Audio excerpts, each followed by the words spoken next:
All right, welcome practitioners and focused learners to this explainer. Today, we're going to completely unpack a genuinely revolutionary group trauma process known as floating. It was developed by the German trauma specialist Gopal Norbert Klein. Look, if you're working in the mental health field, or even if you're just absolutely fascinated by neurophysiology and how human relationships actually function at a base level, this instructional breakdown is going to give you a completely fresh, actionable perspective. We're diving straight into the exact mechanics of this method right from the source material, so you can really understand how to apply this profound intervention. So let's kick things off with a question that kind of challenges everything we thought we knew. Is trauma actually stored in the body? I mean, for years, the prevailing wisdom in trauma therapy has been super body-centric, right? With the rise of somatic therapies and nervous system tracking, we're constantly told we have to work directly on the physical body to release that trapped survival stress. But what if that's only half the story? What if the body's dysregulation is literally just a symptom of something else entirely? This right here sets the stage for a massive paradigm shift that the floating method relies on. It suggests that to fix the body, we actually need to look somewhere else first. Here's our roadmap for this explainer. First, we'll be rethinking trauma origins. Then we'll cover setting up the process. After that, working with client projections, followed by the therapist's crucial role. And finally, achieving deep transformation. Okay, let's jump straight into Section 1, rethinking trauma origins, and shifting our focus from the body to the mind. Now, if you're a therapist facilitating trauma work, you know that understanding the root pathophysiology is absolutely crucial before we even think about touching clinical interventions. You gotta know what you're actually treating. So on one hand, we have shock trauma. This is your isolated event. Think a car accident, a natural disaster. It has a physical origin, and in those specific cases, yeah, a body-centric focus makes total sense to release that localized stress. But then, on the other hand, we have developmental trauma. And let's be real, this is what the vast majority of people actually suffer from. We're talking about constant, repeated relational patterns from childhood. Imagine a kid who constantly has to suppress their own natural sadness or anger just to keep a basic connection with an emotionally unavailable parent. Because it's fundamentally relational, its origin is actually in the mind, not the physical tissue. And this concept completely flips the script on conventional therapy. As Gopal Norbert Klein puts it, the body reacts on thoughts about relational ideas. Think about that for a second. The physical dysregulation, the intense anxiety, the sweaty palms, or that profound freeze response we see in clients, that's actually just a reaction to distorted, unconscious thoughts about relationships that are just playing on a loop in the background. The body is literally just responding to the mind's alarm system. The brain perceives a relational threat based on an outdated childhood blueprint, smashes the panic button, and the body obediently floods the system with cortisol and adrenaline. So here's the crucial takeaway. Trying to regulate the autonomous nervous system without addressing those underlying mental, relational concepts, it's basically treating a symptom while totally ignoring the disease. If you just rely on breathing exercises or body work without updating the relational patterns, well, the mind's anxious loop is just going to drag the body right back into stress the second a new relationship challenge pops up. It's a vicious cycle. The anxiety triggers the physical tightness, and the physical tightness confirms the anxiety. But if you can actually overwrite those distorted relational concepts in the mind with actual reality, the mind turns off the alarm, and then the body's stress instantly relaxes, and you didn't even have to treat the body directly at all. Moving right along to Section 2, setting up the process, focusing on the physical and psychological environment. So let's look at how this foundational theory actually translates into the physical setup of a therapeutic group session. To really execute this intervention, we first need to define what floating actually is. Essentially, it's a group trauma process that intentionally bypasses the traditional therapist-client power dynamic. And why do we do that? Because true healing for developmental trauma doesn't come from an authority figure sitting across from you analyzing your past. It comes from the client establishing real, nourishing connections with other everyday group members right here in the present moment. The therapist actually takes a backseat on purpose. This allows the peer interaction to step up and do the heavy lifting of rewiring the nervous system. Now, to actually execute this, the setup is highly specific. You're going to want to bring together a group of at most 20 people.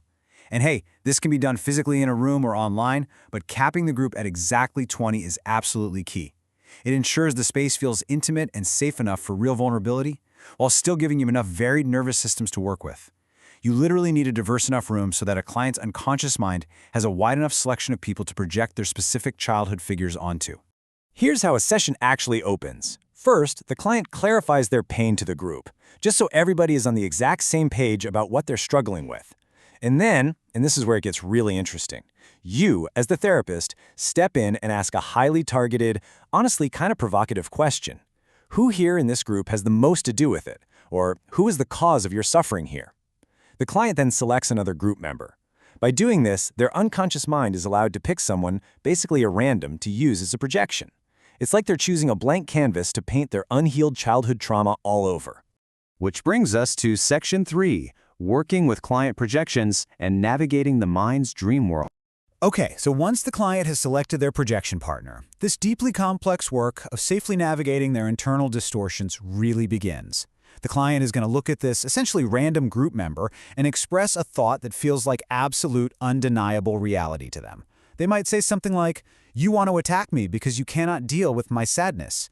Now, to an outsider who knows these two people literally just met, that sounds completely bizarre. But to the client's nervous system, it feels like a matter of life or death. It's a textbook childhood defense mechanism. They are projecting a past abusive or dismissive caregiver straight onto a neutral peer, and their nervous system is responding exactly as it did 30 years ago. As a practitioner facilitating this, you're guiding an incredibly profound emotional exchange. First, you've got to identify that projection. Next, you have to have the courage to ask the client to communicate it directly to their partner, out loud. Then, you turn to the partner and ask if that accusation is actually true right now, in reality. You are facilitating a live exchange where they are actively comparing their hidden relational concepts. This carries an immense emotional weight because you're essentially forcing the client to test their deepest, most terrifying assumption against the actual truth of the present moment with another human being. Let's move into Section 4, the therapist's crucial role, focusing on active moderation and safety. Make no mistake, guiding this exchange requires immense skill. Because you're essentially taking two highly distorted nervous systems and forcing them into contact, your role as the moderator requires intense vigilance. But notice what is not on your list of responsibilities here: digging into their past. Nope, you are strictly managing the here and now. You absolutely must interrupt frequently at the beginning because traumatized nervous systems will immediately try to act out with anger, act in with shame, or just completely freeze up. Your entire job is to bypass those survival mechanisms, ensure personal borders are never crossed, and force a real, healthy, present-moment connection to actually happen. You really have to understand that for a traumatized nervous system, this kind of direct communication feels incredibly dangerous.